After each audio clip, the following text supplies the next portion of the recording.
folksy folks. Welcome to Fabric of Folklore. I am Vanessa Y. Rogers, your hostess, and this is the podcast where we unravel the mysteries of folklore. And this is a show not just about exploring folk tales, but also folklore includes languages, traditions, and superstitions as well.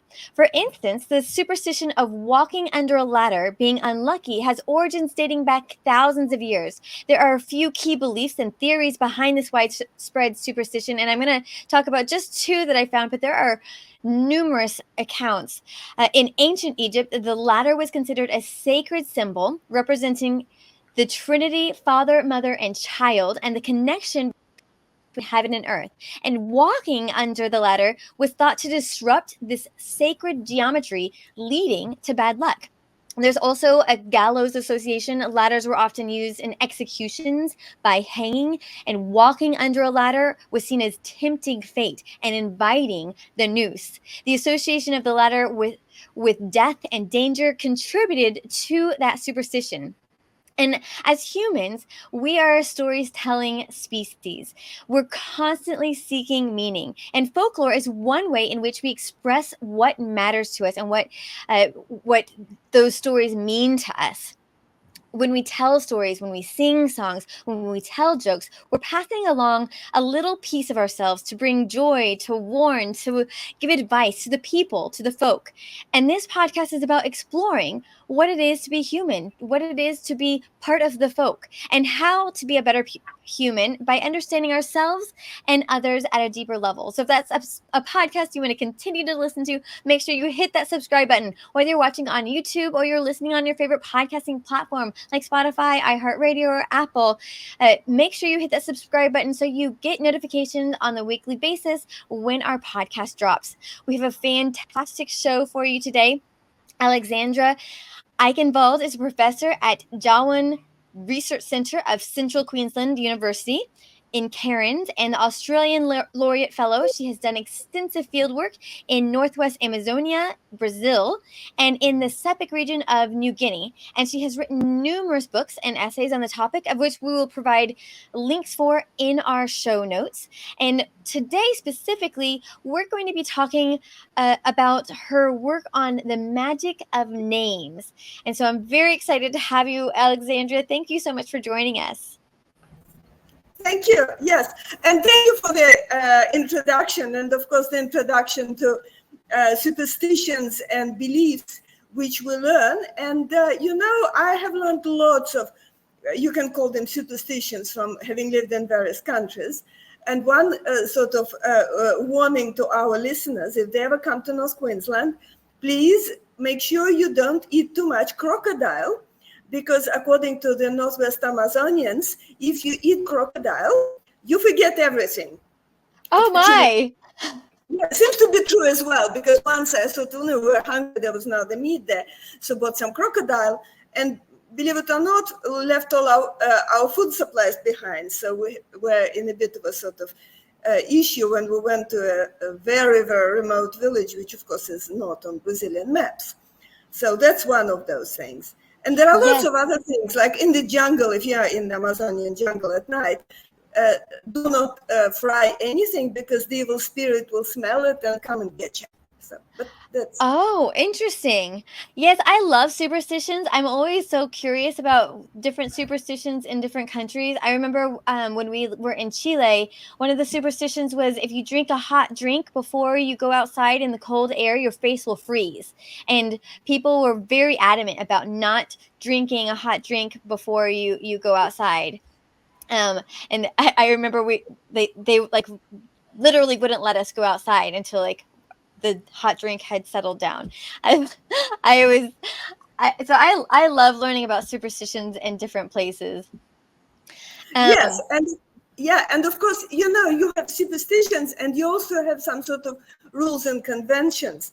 For instance, for the use of names, what we find in various areas, it's not really a superstition, but it just, you use different names in different contexts. And as languages evolve, these contexts change, and sometimes it's, I'm a sort of traditionalist, so I think, my God, what's happening there? But then it's our bread and butter as linguists and as human beings and as ethnographers.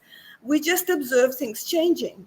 So, for instance, let's get back, if you want, I can get back straight into names. There is a particular set of so-called blessing names or names of breath, because you sort of bestow them, the shaman bestows them breathing on you. No hot breath, no, just breathing. And these names used to be used only under one set of circumstances in shamanic blessings. Otherwise, it would have been, oh, you just don't do that, or, you know, you white people do it. I mean, that's the worst offense I heard against myself. There are some things, you white people, you do it. I don't want to do it. But then, nowadays, these blessing names are used in people's signatures, including email addresses, because most sort of Indians in Northwest Amazonia are very email and WhatsApp literate. And they sign their names with the blessing name. So sort of, okay, address me as well by my blessing name. And so that's the way things are changing. They're still very important, but they're important as identity markers. So takes us straight into what names do and why names are so incredibly important. So. And blessing names, I remember reading in your paper that they weren't necessarily secret, but they were sacred and they weren't used frequently, and even some people didn't even know what their own blessing names were. But now it seems that they're more used frequently. Yes, and that's a very interesting point as well, because back in the old days, which I know from sort of snippets of literature and from what older people told me, many of them gone now, blessing names were used exclusively by shamans when shamans come in sort of about 5 levels of knowledge to treat an illness or to just to sort of make sure a person feels all right. But how come, it was actually one of your questions, I mean, like for us, how come you don't know your own name? It's happening. The point is that the colonial invasion, shall we say, in general, has resulted in the fact that people were separated from their traditions, and shamans, because they're a very vulnerable sort of group of people and very powerful. So the colonial administration, including, I'm sorry to say, some of the religious orders, including Catholics, I have great respect for Catholics. They were not very good back in the 1920s in Northwest Amazonia, in Brazil especially. They wanted to eradicate all this, all this heretic sort of stuff. And so shamanic knowledge was dwindling and traditional knowledge was dwindling. There were no blessings, so people had no opportunity to actually use these names. They didn't know them. And so, but now there are 2 reasons. One, the sort of self-awareness of indigenous groups across Amazonia is on the rise, which is, I just can't sort of have enough word, don't have enough words to say how wonderful it is. People sort of are restoring their indigenous identity if they lost it. They long for empowerment and they really sort of stick to it. So for many people, blessing names are a sort of sign of this is what we are, because every name is sort of like characteristic of a group. Great. On the other hand, there is unfortunately a bit of a sad side to it. The healthcare in much of Brazilian Northwest Amazonia is, shall we say, not up to scratch. And so I forever receive messages and WhatsApp and Facebook and just talk to people. And they say, look, we don't trust Western medicine, or we can't afford a doctor. So we go to a shaman and we need our names. Because otherwise the shaman say, well, it won't take. It's a Brazilian sort of, Brazilian and in this case, Indian Tariana expression, it won't take. It won't work if we don't know the correct name. And what pains me is that sometimes people come back to me and say, well, you've got this book. Now it's in Portuguese as well. Before it was only in English. And it has a list of our blessing names. So what's the blessing name for my 3rd son so that he could recover from his cold? Here in the US, you probably will take something like an aspirin. We take something like Panadol and we're fine. But they can't afford it. And so these names all of a sudden require healing power, because what else would you do?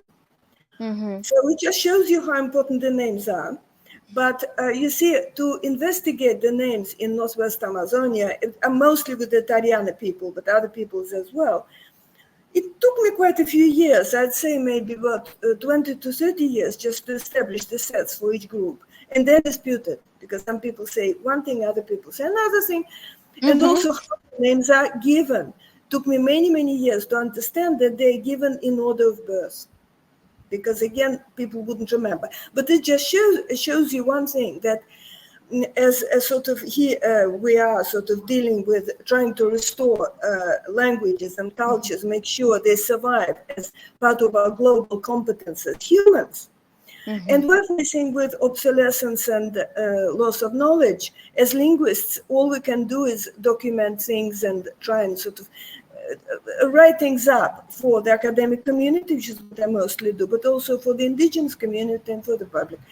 Whether it works or not, look, you throw it into the dark and off it goes. So, So going back to the blessing names, who does give them their blessing names? If it's not given by their parents, who's in charge of giving them a blessing name? A very good question. Nowadays, I'm told that it's the oldest kind of elder of the family, say the oldest surviving brother. I was told by a very wonderful Catholic missionary, Father Kazimiro Beksta, who spent, I don't know, maybe 50, 60, 70 years in Northwest Amazonia. He was Lithuanian, a Catholic priest. And he told me that traditionally people would call a shaman, and say shaman of the highest caliber, highest qualification. And the shaman will choose the name from the sort of names of the name of the group, because there's a fixed set of names, about 10 for each, in following the birth order, but not necessarily. So I can tell you about my name. It was sort of, I was just given, all of a sudden, it was the oldest surviving brother of the family who said, look, we will call you Kumatharo. I said, why? Kumatharo means a flying duck.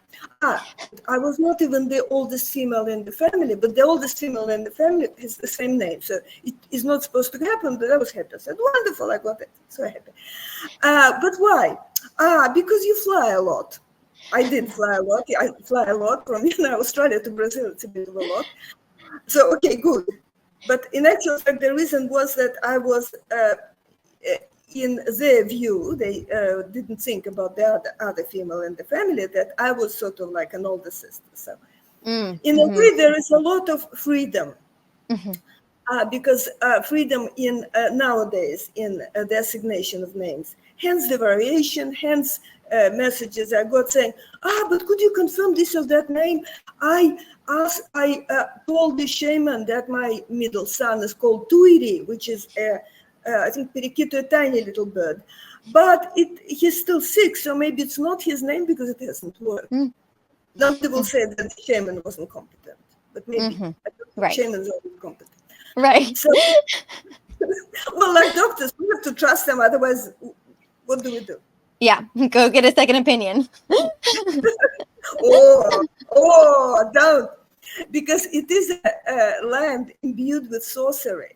And so it is, one always keeps to this sort of source of information. One is always precise. And God forbid the shaman learns about something wrong about you and they may exercise sorcery, then one wouldn't get better ever. So no, it's all these, it's beliefs, and one can laugh about them, but I wouldn't.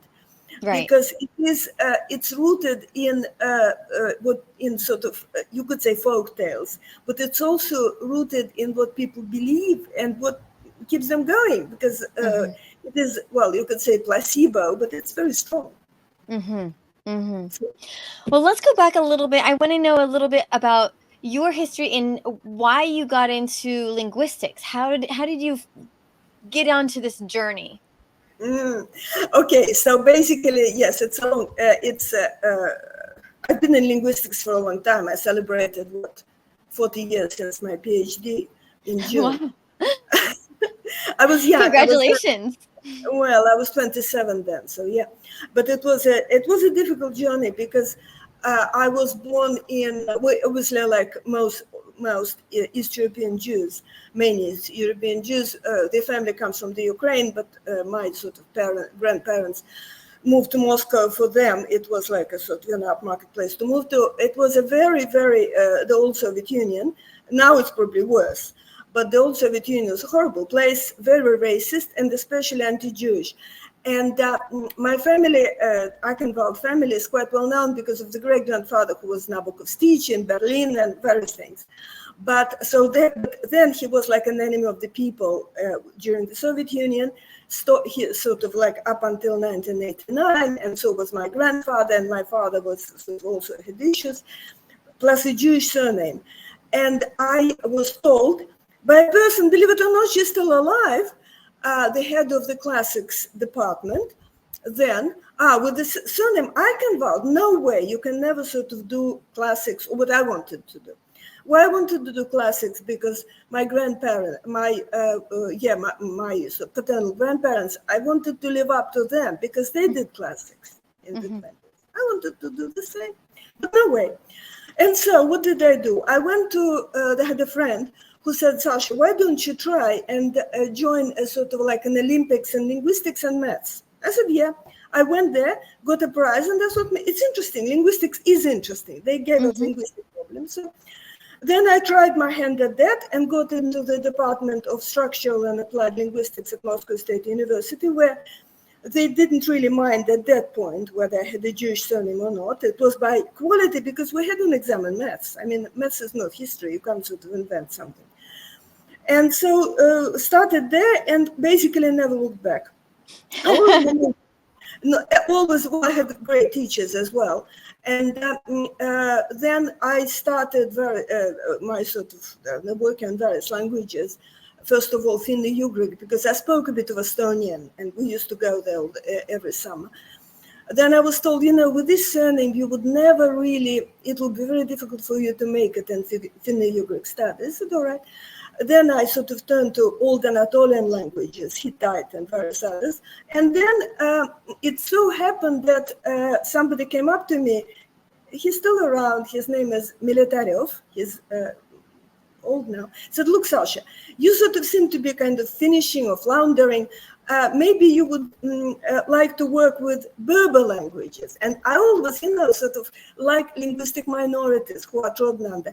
At that point in time, it was like late 70s, early 80s, Berber people were absolutely trodden under by the Arabic minorities. And they're incredible languages. Plus, there was this idea, there's one Berber language. In actual fact, I'd say there are 50, and they're very different. So got there. Then I got into the Institute of Oriental Studies because there was someone who was really interested in quality rather than in sort of connections. And there I was assigned, believe it or not, to work on modern Hebrew. Why was it so? Because I obviously had a lot of Jewish and you could call Zionist connections.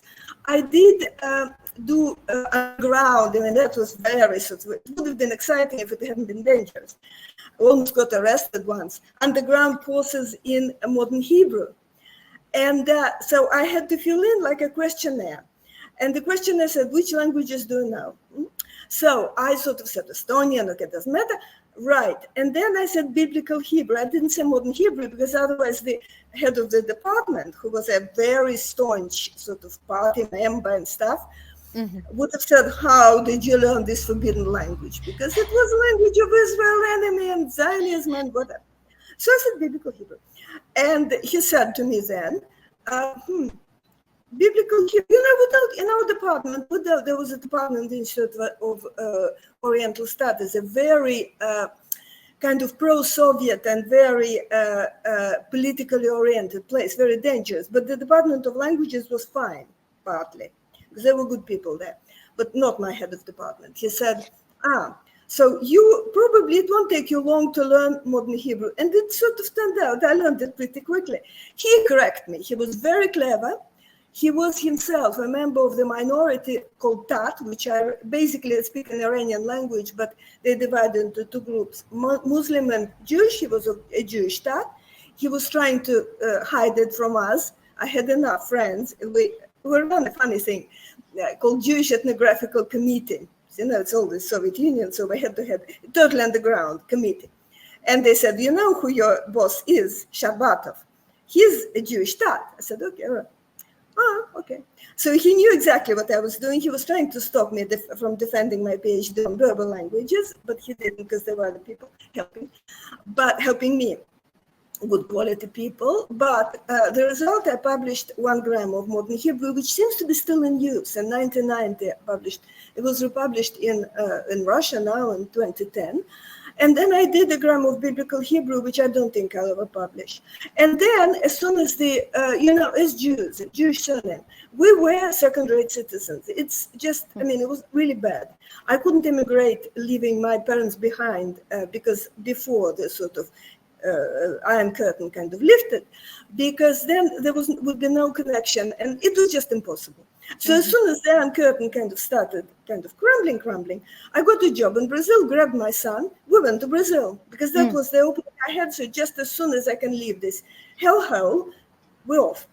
And in Brazil, you can work on Hebrew, but it's a sort of, it's not exactly that. But they're full of absolutely fantastic languages and fantastic peoples, and they're all totally trodden under. Now a little bit better, but back then it was like 1989. Look, I heard things there in Brazil, like for instance, somebody said, you're working on these indigenous languages. 1 comma in Portuguese is more valuable than all the indigenous languages put together. I thought, okay. So that's sort of attitude, and people would say it. Now they may think it, but they won't say it. Right. Not allowed. So I went to Brazil and started my sort of journey in Amazonia. And how many languages do you think that there are in Amazonia? Well, I wrote a book which probably is referred in my bio called The Languages of the Amazon. We would say now that there are about 350 languages, but it's very difficult to count because there are sort of dialect variations. There are some languages which probably don't have any speakers. So are they still counting or not? Are we counting them or not? Originally, when this sort of invasion happened, 1492 if you count from Columbus, 1500 if you count the invasion of Brazil by Pedro Álvaro Cabral, I'd say 1,000. And again, there is a problem with how you count languages. So. Because, like dialects, you have sort of languages that are very close, almost mutually intelligible, but people feel that they're different. So I would count them with different languages. So maybe I'll come up with 2,000, just because, you can call it generosity, but it's also acknowledges people's attitudes. Absolutely. And so so you were in the Brazilian part of Amazonia, and what were the people's names that you were saying? Well, basically, I had a job in the south, a place called Florianopolis, which is beautiful. It has 44 beaches, but wasn't too much linguistics there then. But it so happened because I talked to other sort of Brazilian linguists, and they said, well, around Florianopolis, you have Tupi-Guarani languages, like, there's a novel Guarani. Don't go there because it's all for us born Brazilians. I was naturalized. Okay, and so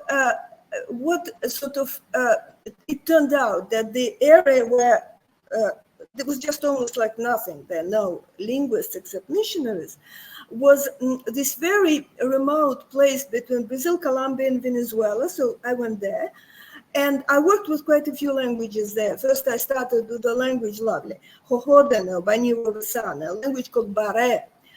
This language is probably extinct because I don't think there are any speakers left. A language called Warakena, which has a few speakers, about 14, I think, last time we looked. And my main language, Tariana, which is spoken on the Valpes River. And it's sort of, the Tariana live in Brazil, but they have lots of contacts in Colombia. And this is the language, when people sometimes ask me, well, how many languages do you speak? Well, I speak Tariana almost every day because we communicate with the speakers.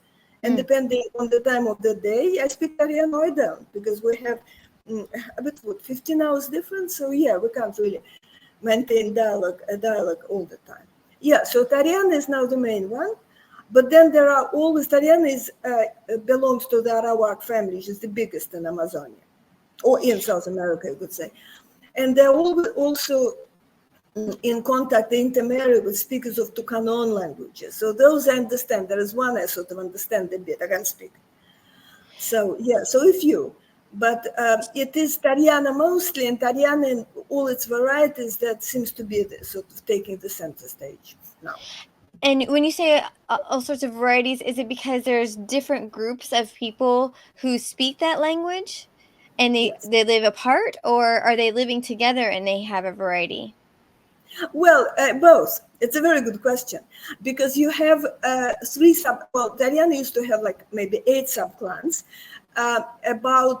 Shall we say, about 5 of them, no, I'd say if it's 8, yes, about 5 of them completely lost their language because of the missionaries, because of just moving into bigger settlements. 3 subclans had different varieties, and actually they still preserve them, so those varieties. But within the same community, you have differences between older people and younger people. And you have, I adjust when I talk, depending on who I talk to. So you have different forms, sometimes different expressions. So both. Makes it interesting. I mean, makes it something that would make you get thinking. Is it the same in our languages? It obviously is, because you won't speak English in the same way to say your boss or your supervisor, and to someone who's sort of cleaning the streets and barks at you. So you would obviously use different lexicon. And the languages that have completely been eradicated, is it because the people are no longer there, or is it because they've taken on other languages, or what's happening in those instances? Look, I think it's both. Oftentimes, it was the people who were too belligerent for their own good. I don't want to criticize them. There is a group, the city of Manaus, which is the capital of Brazil, of the state of Amazonas in Brazil. It is named after a very powerful group called Manaus. They were incredibly belligerent. They didn't want to hear anything of this white invasions. They were fighting. But, they didn't have the guns. And so they were eradicated. There are no descendants left. We have some documents, which are incredibly interesting. But what do you do? For many other languages, people just abandoned them because of, or people were in a way forced to abandon them because they were forced migrations. There were like tendencies whereby men would go out to work outside, women stay at home, and women think that maybe it's better for my children to learn a majority language, not their own language. Or if mother and father speak different languages, as was the case for the Tariana, because that's how it is. In the area, women would teach them their own language and not father's language, father somewhere else. And so, also oftentimes children would be taken away from their parents in the boarding schools. And then in the boarding schools, forget about all this sort of devilish, don't say devilish, multilingualism. Please just speak one language, whatever language the missionaries chose. And it's a story that sort of, repeats itself in every part of the world, in Canada, in the United States. And as a result, we sort of have this incredible depletion. So a language, like I mentioned, the language Bare. If you go to Amazonia, you will have God knows what. You will have a soft drink called Guarana, which is quite nice, called Bare. And you will have a beauty contest called Bare. But I don't think there are any people who speak the language. There are probably some who still remember a few words because of all these factors that conspired in such a way that all the speakers of, most say 99%, you can never say all, of Bahrain now either speak a local sort of missionary installed common language, lingua franca, or just Portuguese, local Portuguese, which is also local Portuguese is the most incredible language as well compared to what they speak in São Paulo, but it's not the ancestral language. The result is we sort of linguists try and prepare linguistic materials and dictionaries and grammars. And the problem is what language we do it in. If we do it in English, we get grants and, things like that. If we do it in, say, Portuguese, then people in the English-speaking world have no idea what's happening. Right. But then maybe the Indians would sort of take it sort of would in a way be an incentive for them to relearn the languages. So do both. This is why it's hard to find time for it. I mean, I'm thinking personally of, I'm from Texas. I'm from Central Texas, but just a little bit further south. South Texas is on the border of Mexico, and a lot of people in South Texas, they speak a strong mixture of both English and Spanish together. So they'll, half of the sentence will be in English and half the sentence will be in Spanish. And so it's not really, I don't even know how a linguist would work with that in those type of areas. And I would imagine that would be the case in a lot of your instances, especially since there's so many different languages that they're having to interact with, because they're not speaking one language. What does a linguist do in those instances? Well, there are lots of sort of theories on how to work with that. There was a linguist who actually even wrote a paper, why is it so that I start in English y termino en español? Yeah. So it's a sort of like a blended language. I encountered one language like that when we left our food behind after crocodile, in a remote village in Santa Teresinha in the Amazon in Brazil, where people sort of like freely switch between Tariana and Baniwawasano Hohodana, which is very closely related. So you really have to trace each of them. You just try and describe it as a separate language and make sure that you sort of trace the etymology of everything and see how it goes. See the dynamics of it, as it were. Now, for the Tariana, because they live in such a sort of multilingual environment, you know what? They do not mix languages. God forbid you use a word from a neighboring Tucano language, or God forbid you use a Portuguese word. So if you want to use a Portuguese word, because there is no word in, how do you say computer in Italian? It's hard. It's a way, but there is a way, but it's about 5 words. So you want to say it quickly. Then you introduce it like a sort of permission. In white man's language, computadora, then it's fine. So people deal with these things in different ways. But language mixing, it's what dogs do. Okay, fine. So you don't want to be like a dog, fine, then just keep your languages separate. Only words, right? Words separate. In terms of grammar, grammatical categories just are shared like a house on fire. So, which again, for us linguists, it's very fascinating. Yeah. Again, it's quite difficult in certain ways. I would imagine that would be very hard. So one of the reasons I was really fascinated with this topic of the magic of names is I love to read fantasy novels. And one of the recurring themes in fantasy novels is the power of names, that names hold, if you know someone's true name, you hold a specific power over that person. So a lot of times people won't reveal their true name so that they won't be able to have be controlled by someone else. And I was just curious from a linguist perspective and someone who specifically looks at names, if you see this in a lot of different cultures, or where you think fantasy novelists are borrowing this idea. Look, fantasy novelists are probably quite sort of well heeled in, you can probably say, folk tales or legends of the time past. So if you remember the Egyptian language legend of Ra and Isis, the goddess Isis, a female goddess, so it's female empowerment, you could say, acquires the powers equal to the sun god after she'd learned the real name of Ra, which we are not supposed to pronounce. In the Hebrew tradition, you're not supposed to pronounce the name of our Lord, so you say it some other way. And you're not, if you say it and the God doesn't get very happy, and so something bad might happen. So it's sort of almost in our Western tradition, you could say, the fact that you know something about a person if you know their name. And so that's where fantasy novelists get it from. And in terms of power, the power of name for the Amazonian people, I think I had a very wonderful teacher, she's dead now, of Baniwa Vasana, who just said, look, I'll tell you my name, my real name, but please don't tell anyone, because then they may do harm. Not that they will have power over me, but they may do something wrong. I kept it secret. And I never told anyone until such time as I met someone else, also a Hohodna woman, also totally wonderful, who gave me her email address, and her email address had this name in. So it means that things are, it's almost like democratization of language. Things are sort of, they're evolving, they're losing power.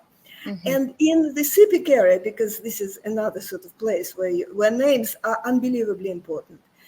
If you know someone's name, there are lots of names, there are patron names, matron names. If you know the real patron names, you do have power over the person. And if you know their matron names, you can be, as one of the speakers said, you can be nice to them. In actual fact, nice is nice, but it's also protective. So if I address you by your mother's name, it means that, well, something, maybe you're a bit sick, and I was just trying to protect you from the spirits who are, of course, roaming everywhere.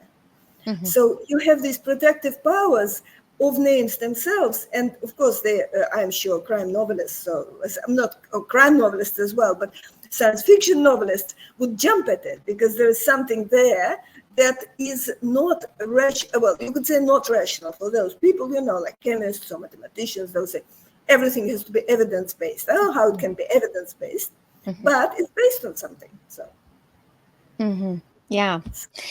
So let's go back to the group in Amazonia. Tatiana, is that how you said it? Tariana, Tariana. Tariana. Okay. Yeah. And they are given, I believe, when I was reading, a Portuguese name to start. Is that right? Absolutely, they have to be baptized. It's a very strongly sort of Catholic area. And being the Brazilian bureaucracy, they all have birth certificates, and their birth certificates have year, which doesn't have to be the year of birth, it's okay, and they have to have a Portuguese name. And Portuguese names are used sometimes, well, actually, the longer I work with them, the more they're used to refer to people. So, for instance, I had one of my first teacher was called, he's dead now, Graciliano. So people would refer to him as Gara, it's a shortening. But he had a blessing name as well. Men also had, I don't know if they still do, nicknames. And these nicknames sometimes were offensive. So somebody would be called like a water rat. This man is dead now, but he was very good. And for Graciliano, because we were so close and everyone was a bit scared of him, he was basically the oldest brother, I never learned the nickname. I asked and said, because you don't want to offend the person. Why you don't want to offend the person? One thing is because you don't, and also because then you don't know what powers he may have. He may unleash some sort of sorcerer or shamanic type powers onto you. So yeah. So how many names is that? So they have like a Portuguese name, and then they're given. So how many names? I would say, if it's a man, you'll have a Portuguese name, which gets shortened, so you can have, say, two. Shortened not in a way that is common for sort of in Brazil. Like, for instance, Ismael will be Maye, and Graciliano Gara, and, well, I suppose Lívia would be Oli, so that's okay. That's normal Brazilian, so two. Then you have a blessing name, which is never shortened or anything. You have a surname, which is in your sort of birth certificate. And then if you are a man, you have a nickname. And a name of an animal or something that may not be nice enough to sort of to even mention to someone else. Many people just don't know their nicknames. I've been writing a paper. A very lovely man was called Mouse's Tail or Rat's Tail. Why Rat's Tail? He's big. He's bigger than, anyway, he's quite sort of substantial. Why Rat's Tail? Nobody can, maybe there is a reason, but the reason gets sort of lost. And these nicknames are given at birth. And they kind of are there. Now, other than these, say, 5 names, what else is happening? Like we would say, I'd say, Vanessa, come here. Or you'd say, Alexandra, come here, go away. Mm-hmm. But in the traditional communication system, which is still the sort of considered the correct one, you don't do that because everyone is related to anyone. So if I sort of talk to you, I consider you my relative, I'll say my younger sister, I'll say my relative, I'll say, no, do younger sister. You'll say to me, no, older sister. And I even recorded the story by spontaneous story by my sort of younger uncle, my father's younger brother, because I'm adopted in the community. His name is Leonardo Brito. And he recorded the story saying, well, you know, this white woman, she came from down south. She's good, you know, she respects us. She doesn't say to me, Leo, she says, my uncle, Nunani. So you have 6 ways of sort of addressing a person or referring to a person. Which is, look, it makes up for a very interesting sort of communication and very nuanced. Absolutely. I taught English in South Korea, and one of the things that the Westerners were kind of taken aback at was that we were always asked what our age was, which in Western communication is not a common thing. We're not going to go up to someone and ask them what their age is, but it was important in Korea because they needed that information to know how to address you. And they didn't address us white folk or people from other countries in this way, but it was just part of their culture. So if someone was older than them, they would always say older sister, and the older person would refer to them as their name. And so they needed to know that hierarchy. And I remember it took me a long time before I figured that out as to why we were always being asked what our age was, because that was just kind of not normal for us to hear. And I don't like answering how old I am. It's, No. But it was necessary information for them in order to understand how to address each other. So I think that's just what I thought of when you were talking about they refer to each other as how they're related, and that's integral to their communication patterns. Yes, and also look, well, it's not a very politically correct thing to say, but I think the more distinctions languages make, the more superior, the more sort of, the better they're superior. So it's really good to make all these distinctions, older sister, younger sister, and especially for grandparents, whether it's maternal grandparents or paternal grandparents. At the Darwin Research Center, our director of the center is Professor Adrian Miller, who is a member of the Jirbal Nation in North Queensland, and my partner, Professor Bob Dixon, has been working with the Jirbal language and culture for, like, I don't know, say 60, but more than 60 years. And so Adrian is Jirbal, and Bob wants to know how to address Adrian. Bob has been adopted into the system, whereby he's Adrian's mother brother. But he had to ask 7 times, exactly like your South Korean friends, whether Adrian's mother, who is now deceased, Irene, whether she was younger than, what year she was born, whether she was younger. Turns out she was 2 months younger than Bob. It took a long, long time to understand it. But again, it also creates a mutual understanding and just a bit of a bigger bond between people, because you know, so the more you know about each other, the more you like each other, or the more you protect each other. So I think it all gives you sort of more cohesive community. So I think so. One of the things that you said in your paper that I found interesting was, in many ways, minority, out-of-the-way languages can be more expressive, more efficient, and perhaps overall better than familiar European ones. Can you elaborate on that? Yes. Well, one thing, of course, is terms for kinship. When I tell people stories, because there are lots of stories to tell about maternal grandfather and paternal grandfather, and I always have to say, well, you know, this one is maternal grandfather. Oh, okay. It's all a mouthful. In a language like, say, Manambo from the Sepik or Dirbo from around here, just have one term. So I say, look, my Mbambai, which is my maternal grandfather in this case, or my Ngual, okay, fine, everyone knows it's paternal. So in that way, it just gives you, again, more structure. And lots of other things. Also, sort of like how people talk. Now, that's my sort of, in a way, my hobby horse.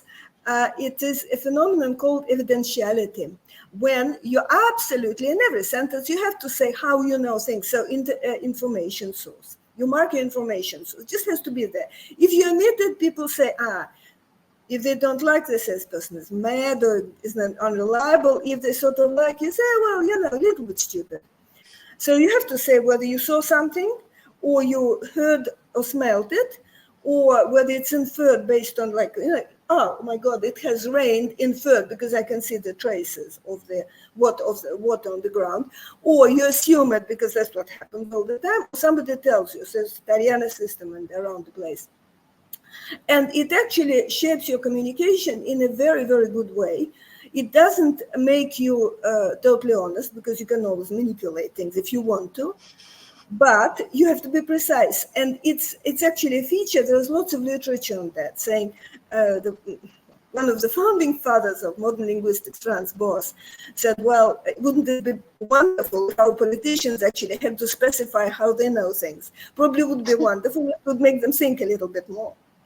So Donald Trump saying, I saw this, and then somebody comes in and said, did you really? This Hawaiian immigrants eating cats, you saw this, right? So, okay. So it creates an extra dimension. This is why I think these languages which have this phenomenon are great. So in English, you can do it if you want, but you have to do it sort of with lengthy expressions that will probably lose your voters before people stop voting for Trump. So anyway. Interesting. So, yeah, well, that's one. And then there are others. There's gender, and there is just some sort of, you know, how you can say, instead of saying, I did this or that in vain, there's a tiny little part, suffix or form on a verb, and it tells you that you didn't get the result. So again, instead of being incredibly lengthy and verbose, it's just very concise. And of course, there are other sort of ways in which these little bits get reinterpreted. I'll tell you, it's very funny. This one, in vain.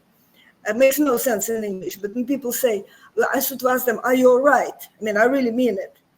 And they say, yeah, we're all right, kind of. Instead of saying kind of, they say, we're all right, in vain. And at some point, I asked one of the students, I didn't really ask, I said, in vain.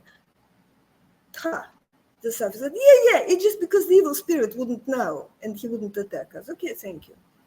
So it is a protective mechanism, but just one little bit, which you miss it, and you miss the whole thing. So many of these languages just let you say things without saying too much, if it makes sense. Now, there was a really interesting characteristic of these people, that they weren't allowed to marry someone that spoke their same language. Yeah. Can you talk about this? Because to me that just sounds so crazy, because it would be so hard to, I mean, I guess these people are used to having these multilingual conversations, so it's more normalized for them. But for me, that just seems like completely out of left field. Yeah, well, it is a sort of law or rule across the whole kind of Valpes area, which is a tributary of the Rio Negro, which is a tributary of the Amazon, that you don't marry someone who belongs to the same language group. How you count is what language group your father belongs to. So, for instance, a Tariana will not, somebody whose father was Tariana would not marry someone whose father was Tariana. But they may marry someone whose mother was Tariana. Mother doesn't count. And so for us in that area, because I sort of consider myself like part of it, because I speak the language every day, it is saying mother tongue makes no sense, because it's father's language that counts.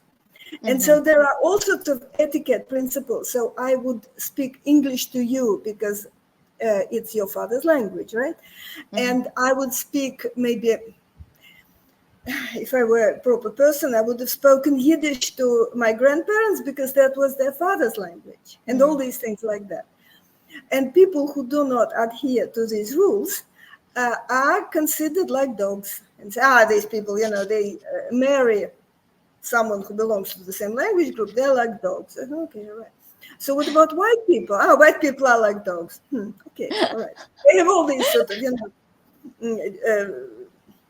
gadgets, and they're rich, but they're like dogs. But it's also a kind of compensation for the colonial oppression, which, of course, you understand. Mm-hmm. But Mm-hmm. it's actually good fun, but it doesn't work across the board because, like once there was a French anthropologist in the field, and I spoke French to her and said, "Why are you speaking French to her? You're hiding something." I said, No. Dominique, it's her father's language. No, don't do that. You're hiding something. So there is that as well. What happens when languages get lost, like many Tariana people speak Tucano? They speak, I said, well, so you don't speak your father's language to this person who's also Italian. Well, we lost our language, we poor little things. Okay, we're poor little things, let's learn it back. And the language is being taught at school. Not that the school has a lot of funds, but at least there is sort of desire to restore this whole thing. Mm-hmm. So, yeah, but it's good fun, actually, because well, it sometimes works. So when my husband rang me up, my partner rang me up, I was in a sort of local mission center. I spoke English to him.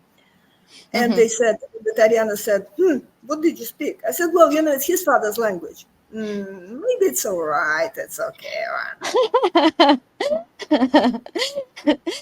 And I'm assuming he doesn't speak their language.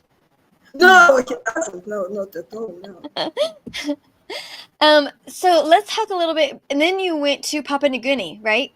Yes. What took you there? Well, I moved out of Brazil in 1994. I got a senior research fellowship from the Australian Research Council. And I started working on genders. Like in English, you have 3 genders, but they're only in sort of pronouns. But in many languages, in German, you have 3 genders that people complain about. In French, you have 2. In some languages, you have like many more, like 10 or 12, like in Bantu languages. And I heard about Papua New Guinea languages, which would have genders associated with shapes. So everything that's feminine would be round, and everything that's masculine would be long and vertical. So obviously there are some sort of phallic explanation or whatever there are. But I thought it would be interesting to just see how this language works. And it so happened that my sister, now adopted sister, now she's deceased, unfortunately, Pauline Lucky, was in Canberra, where I was. And I invited her to, it was a field methods course first, run by Alan Ramsey. So I sat in, and then we continued working. And she spoke exactly that language, Manambu. She took me to the village. I learned a lot of, she taught me heaps. I learned a lot of anthropological information, all sorts of cultural information, how to behave, how not to behave, from her. And of course, I was lucky in this case. There was still is, I think he exists, Simon Harrison, absolutely wonderful anthropologist who worked in that area before. I got adopted into the same clan as Pauline. Pauline asked me how old I was, exactly like your Korean people. So I was her younger sister. Once I was her younger sister, I acquired a whole plethora, a whole network of relatives. Look, and I still talk to them maybe about once a week. And it's spoken in 3 villages. Well, they're poor, and they suffer. It's very earthquake prone. They had a 7.6 on Richter scale, an earthquake about 2 months ago. Houses got destroyed. So it's really terrible. Papua New Guinea is a country which some people call a failed state, which you're probably right. You cannot really send any money. I send them phone credits. Brazil, I can send money. And so we talk and whichever. And it is a very sort of lively and ongoing work together. But it's a community where the language is spoken on a day-to-day basis.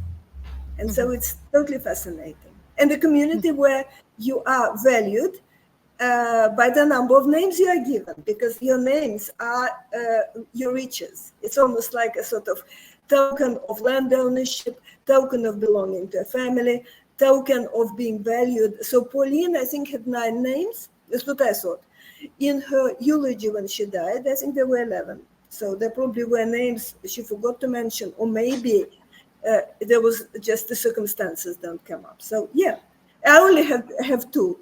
I was very kind of, it gives you a sense of satisfaction. I wouldn't call it pride, but when I was given my second name, I thought, it's almost like I'm a normal human being now. Mm-hmm. It's a strange thing. You get sort of sucked into the ambiance of the community you're in, and you get these feelings, oh my God, now I've got another name. So the more names you have, the more spiritual wealth, is that what it is that you have? Yes, the more names you have, the more sort of associations with the paternal clan or maternal clan you have. Mm-hmm. And names are also tokens of land ownership, because some names are associated with locations. And also people who give you names have a special relation. So it's almost like to you. And it's almost like a sort of extended network. So like Pauline was my major name giver. Mm-hmm. And I tried to do everything for her as much as I could. Of course, being Papua New Guinea, we couldn't save her. Medical sort of stuff wasn't great. But it just gives you grounding in life. But the most fascinating thing, one of the most fascinating things about the Manambu community is that, what about, these names belong to each clan, so they sort of identify you as a member of a clan. What about if a member of a different clan comes and uses your name? It's stealing. So then people organize a name debate. I was at one. It lasted for about 8 hours. Traditionally, they would last for 5 days. And being a white woman, I'm sort of not a woman, not a man, I'm in between. So I was allowed to sit with men and witnesses. It's incredible. Because people sort of say, this is our name, because, and then they list 14 ancestors. So one listed 14, one listed, I think, about 20. I was trying to write it down. I was not very comfortable recording, to prove that this is our name. And then they sort of, at the end, they all got together and they sort of divided names and gave one name to one group, and the other group, not to upset them, gave them another name similar. But a most fascinating story, which I didn't witness, but Simon Harrison wrote at the beginning of his book on stealing people's names, which is the ethnography of the Manambu.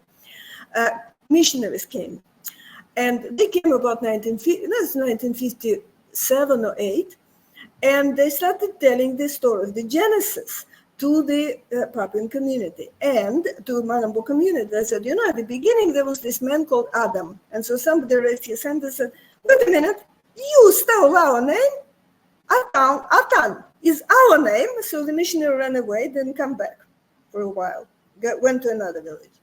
So those things, that's something that's really very much alive. But I'm saying it's alive for traditional people, but younger people, of course, especially those who try and sort of get jobs outside the village. There are people, I've seen children who don't know their names, who ask, Mom, what's my name again? Okay, right. And sometimes, Auntie Sasha, what's my name? Oh, it's okay, what's your name? So there is a bit of a kind of loss and deterioration simply because all the traditional patterns are partly falling into disuse, and just hope that this will be restored somehow. But sometimes the hope is false, because if you remember, you in your list of questions, you asked me about Don Kulik's work or how far Don Kulik's village, Gapun, used to be very far. It's we're talking about the Pacific River. His village used to be mouth of the river. The Manambu and other villages I worked in are in the middle of the Pacific River, so midstream. Now, Gapun village existed, was great. It's a very interesting language. In 2018, I think I've just checked on Wikipedia, it was dismantled because of the violence, so people dispersed. So what it does to languages, you can imagine. And to culture and to tradition. So because of the violence, because of the fact that it looks like traditional patterns go, but the new patterns, like the new patterns of control, do not, either they don't exist or they don't help. God knows what's going to happen. All we can do is sort of document what there was and give it back to people, and then hopefully, something nice will happen. But the situation in Papua New Guinea is you were calling it a failed state in part That's what that you say, yes. Yeah. because it's so poverty stricken, or why is that? Well, poverty-stricken is one, but also because of, Papua New Guinea is, or the whole island of New Guinea is the locus of most incredible linguistic diversity. There, even sort of like normal sites, like maybe even Wikipedia says it's like 1,800 to 1,000 languages. And people refer to Papua New Guinea as a land of 1,000 voices. Mm-hmm. How many languages? Maybe 800, maybe 1,001. It's a sort of open question, but a lot.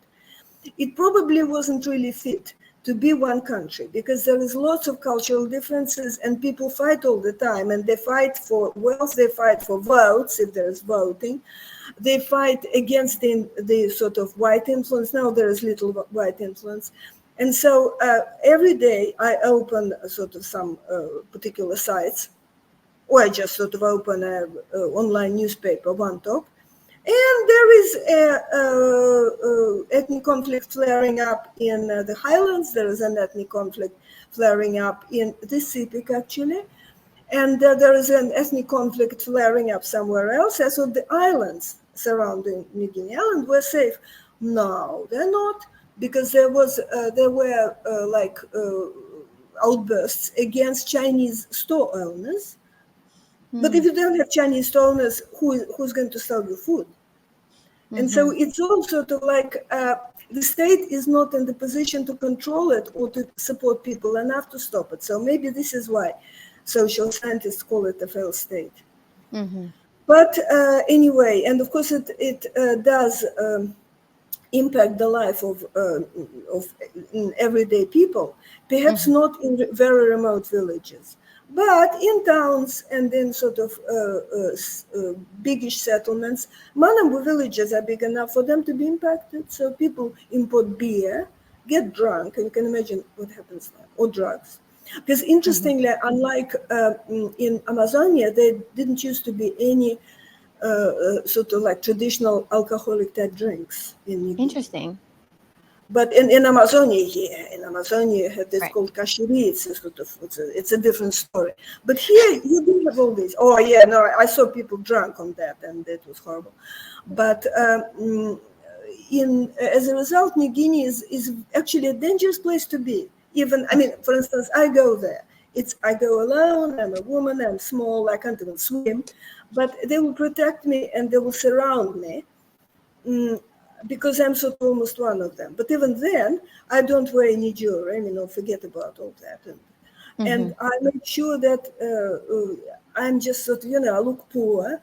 And if I have any money, it's stashed away in such a way nobody will see it. So it's a whole art of sort of making sure you don't get robbed. So it didn't happen to me. But you never know. Now, before we started our conversation, before we started recording, we talked a little bit about a book that you wrote for people who might be interested in learning more about languages. Can you tell us about the I think you called it I Saw the Dog? Yes. And why was it called I Saw the Dog? I'll tell you. It's because in most interesting languages, you have to say how you see things, how you know things. I saw the dog was a reaction in a village when somebody rushed into the village, into the house early in the morning saying, a jaguar ate up a dog. Visual. I saw the dog. Or once you saw the dog being eaten, then really it's a big sort of kerfuffle. Let's go and hide or something. And on another occasion, somebody said, well, it was hearsay. I hear say nobody pays attention. This is why it's called I Saw the Dog, but you need to see the cover. I'll send you the cover because it has a little trick to it. Yes, and that's a book which sort of covers a few interesting, in my view, issues. First of all, what's the language and why the language is important, how to tell apart, difficult, a language and the dialect. Why on earth is it not the case that, it's a language hasn't been written down, it's not a language. So it's almost a myth that, now people do not really say it much. When I first arrived in Australia, I was shocked slightly.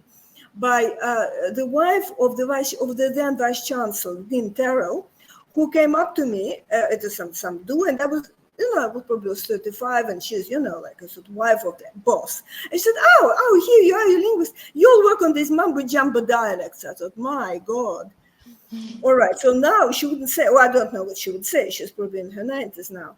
But people may think what they want, but they don't say it. Then they did. And it's somewhere in people's minds. So that's one chapter. Then I talk about interesting things like gender, how in some languages, like Manambo, everything that's small and round, I'm very sorry, not important, is feminine. Everything that's big and long and important is masculine. And so you sort of play with these things. They were sitting at a sort of window once in Canberra, look at the Parliament House, and Pauline would say, yeah, Parliament House, yes, it is masculine because it's important enough. And then she said, yeah, Big Ben in England, yeah, it's sort of big, it's important enough. But Buckingham Palace is not that important, it's feminine. I said, all right, okay. So that thing. And then about information source, then about how languages are similar, why they're similar. And then about how some languages seem to be surviving well, and other languages, as we were talking about it, are on the way to extinction, and what linguists can do. So there is a story of Bare, the language of the sort of Guarana drink and beauty contest in Amazonia, and some pictures. So unfortunately, I'm very sorry, pictures are black and white, but one can always exercise one's imagination to sort of see.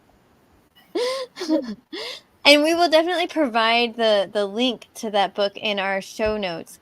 But what is the overall message of I Saw the Dog? Is it just so people that can understand what linguists do and how linguists are trying to save languages? Or what do you feel like is at the heart of that book? Well, I thought that it's sort of to show people how exciting languages are, how important it is to make sure that we preserve this linguistic diversity is one thing, but also we appreciate it. That we don't sort of say, this sounds like English, just forget it. Why doesn't everyone speak English? Well, why doesn't everyone just eat whatever it is, Yorkshire pudding and forget about all the other ethnic foods? Same reason. Because then you sort of lose this global competence and you impoverish yourself. That's the main message. And also what else we might need to know about languages to make things even more exciting. Like, for instance, why languages share words. Does it mean that they come from the same source? Or maybe it means that they've been kind of together for a long time. Or something like that. So yeah, so that's the main message. It's not a big book. It's only about, 200 pages. It's not. Well, that sounds wonderful.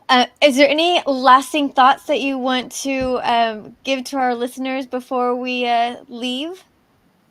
Thank you. No, I would just like to thank you for this opportunity and also to reiterate the message that languages are part of our global competence as humans. In order to continue as humans, we really need to do everything we can to just valorize them, to make sure that languages and their speakers, minority people, feel appreciated. That's all. Thanks. Well, thank you so much for joining us. This was such a pleasure. Same here. Thank you. And thank you, folks, for joining us on this Linguist Magic of Names episode. What did you learn today? What do you feel? Do names have powers? We love to hear from you. And like I said before, all of her links will be on our show notes. So you can go to our website, www.fabricoffolklore.com, and all of the links to her paper and also to her book, numerous books you can find there. Like I said before, subscribing to the show is very helpful. Sharing the episode, sharing the show with your best friend, with your mother, is incredibly helpful for any podcast like ourselves, so that we can continue to give the information that you are enjoying. Thanks so much for joining us and unraveling the mysteries of folklore. Once again, I'm Vanessa Y. Rogers, and until next time, keep the folk alive. Thanks.